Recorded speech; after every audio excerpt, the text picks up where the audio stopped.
What do we do when we feel like quitting horses altogether? Uncertainty is not good for riders, not good for horses. It's similar to the feeling that I had when I first started working with my Andalusian. Actually, it wasn't when I first started working with him. It's when things weren't going my way with my horse. And that's why clarity is critical to our success. Hi, my name is Chris Adderson. I'm the founder of Harmony for the Horse. And today we're going to chat about a way to help yourself when you feel like quitting with horses altogether, because we come across this. It's not something that's foreign to horse riders because of the difficulty of riding horses. I have 3 points to share with you, but my question for you is, what do you do? What's your pattern and what's your habit when you feel like this, when you feel the uncertainty? What do you do? Do you run away and hide? Do you get busy? What do you do exactly? The first thing that I want to share with you is to listen to your body.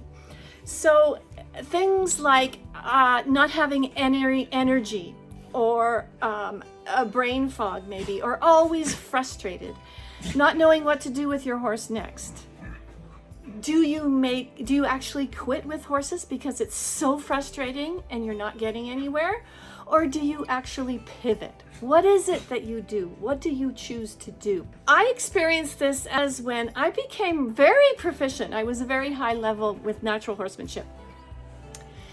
And I got to the point where it just wasn't challenging me anymore. I wanted results.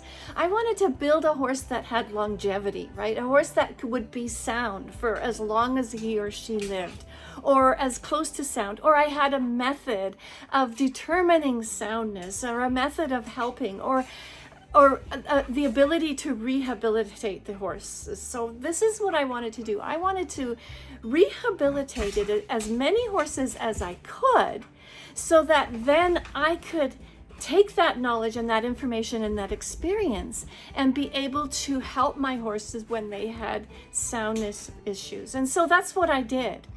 So I got to a high level in horsemanship, became an instructor, and was teaching people in clinics around the world. But I got to the point where it wasn't challenging me anymore. And I was seeing horses that were broken down. Every country that I went to, I would see numerous horses that were getting broken down. And the riders, not to mention the horses, but the riders were being broken down by their sport or by their art form. And so I witnessed this, and I decided to make a pivot. So rather than quitting horses completely, I decided to pivot. So I want you to listen to your body. If your body is telling you these things, that was what was happening to me. I was starting to get very frustrated. I had no energy to get out with my horse. And so I decided to make a pivot. Number 2 that I want to share with you is to ask yourself this question: am I still growing? Am I bored, or is my horse bored? And this is where you need to use discernment. So discernment without judgment, to figure out, maybe your purpose has expanded. Maybe you want more results, or maybe you're looking for improvement. And these are the areas to look at if you're looking for improvement with your horse. You're riding with your seat? Are you bouncing in the saddle and you're uncomfortable? Are you not able to do lateral work and you really want to do lateral work? Are you not able to ride a canter smoothly? Any of these questions. Are you looking to get improvement in your riding, perhaps? Your communication or your conversation with your horse, or your connection or the actual communion with your horse. Do you want to go deeper? Do you want to have a partnership that's a dual partnership, not just one leading the other? Building your sound horse. Are you getting to the point where you want to be able to help your horse to be better, to move better, to be more sound, to have more longevity? Are you looking to not recreate mistakes that you've already made, perhaps? And do you have a structure to do that? That's what I really didn't want to do, is I didn't want to make the mistakes that I'd already made. I wanted to have a structure so that I could know that I could go beyond that with whatever horse I worked with, or whatever student I worked with. Decision making or problem solving with your horse. As a better human, a better rider, a better trainer, any of those levels, the problem solving is key. And now it could be one of the areas that I've talked about here, or it could be all of the areas. It just depends on where you are. Of a student who came into our program who was very angry. She was angry about the past that she had with riding instructors.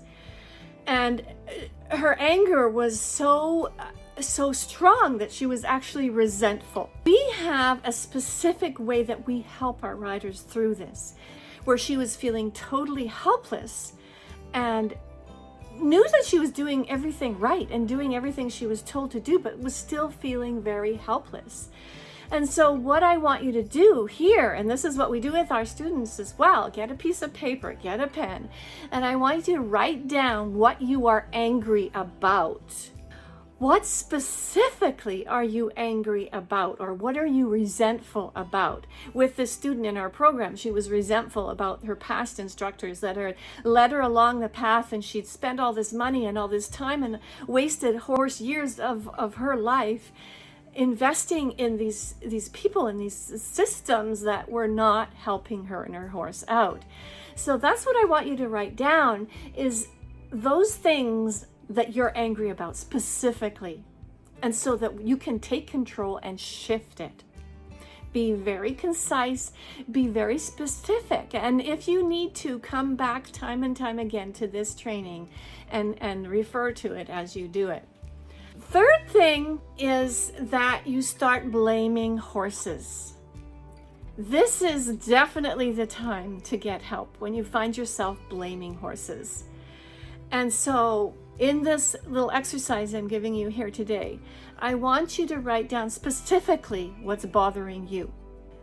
The details. For example, the details, the behaviors that are bothering you, the traits perhaps, the circumstances that bother you. My horse is spooky when it's raining out. Why does that bother you? How do you feel when that happens? And I want you to focus on the emotions as well as the semantics. All right, so do that and then take a break.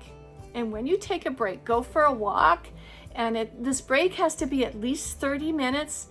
And then when you come back, and be disciplined about this. You've first written down everything that really bothers you, makes you angry, makes you resentful, and how that feels to you. It makes me feel sick to my stomach, or I want to just go and cry.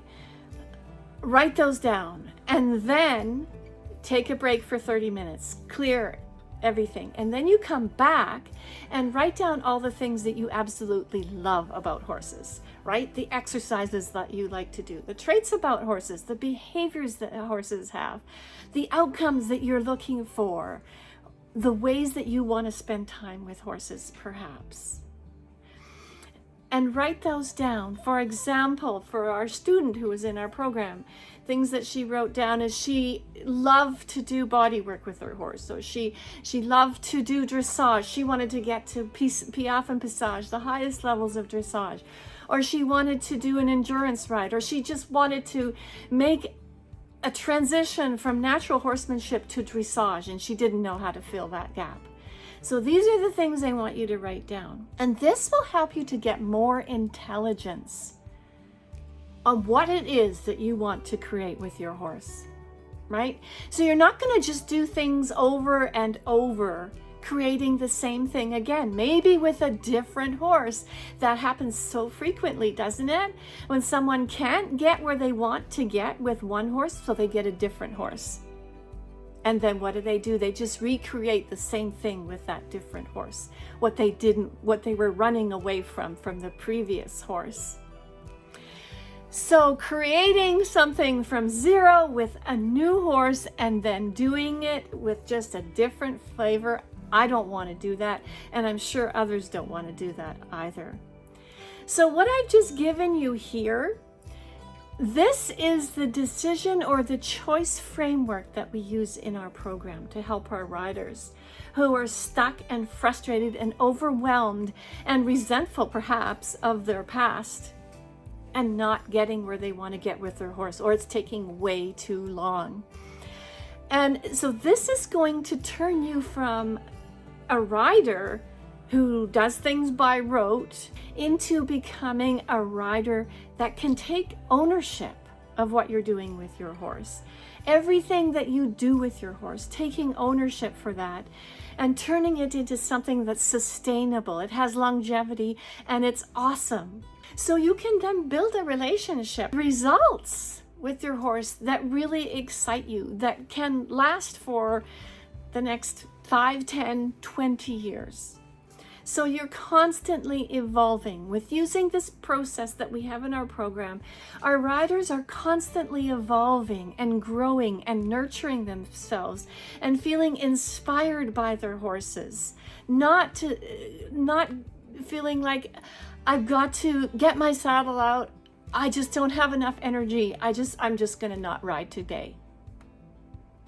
Being more excited today than the first day that you decided you wanted to ride horses. Do these suggestions that I just shared with you in this video, because this is how I have reached high levels of horsemanship and classical riding with numerous horses and numerous students. So let me know if that resonates with you, and if you would like help to get the clarity so you can craft these pieces that I've talked about today, where you don't have to just muster up the energy and feel like you've got to put on an alarm clock to go out and ride. No, it just happens every day because you're enthusiastic about it. You will find a link somewhere around this video so you can click on the link and see how we can help you.